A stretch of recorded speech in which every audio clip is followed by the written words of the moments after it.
For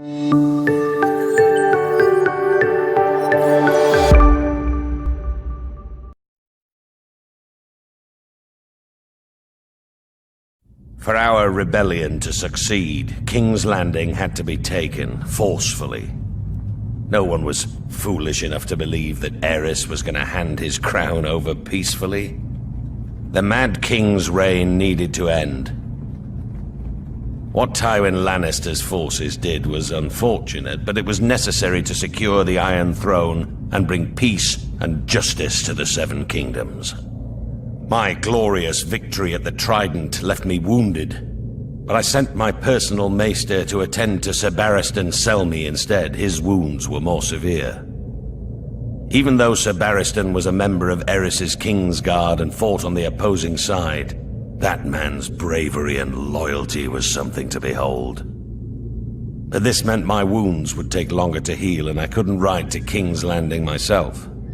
I sent the one man I trusted over anyone else in this world, Ned Stark, in my place. Had I been able to ride, perhaps I could have reached King's Landing sooner and prevented some of the violence that occurred when the Lannisters entered the city.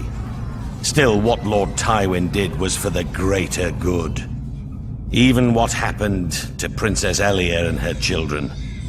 Babies or no, theirs was the same cursed blood that flowed within the Mad King's veins. They were dragon spawn and couldn't be allowed to survive. What would they grow to be? Loyal subjects?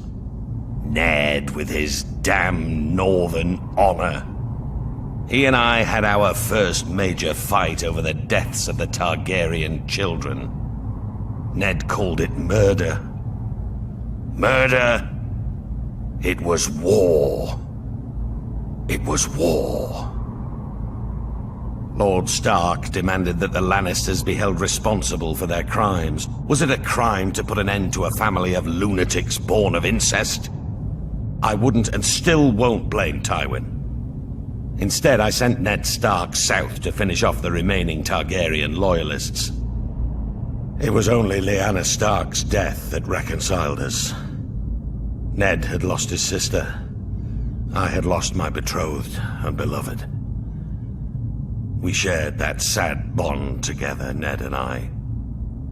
Through it, our friendship was made strong again.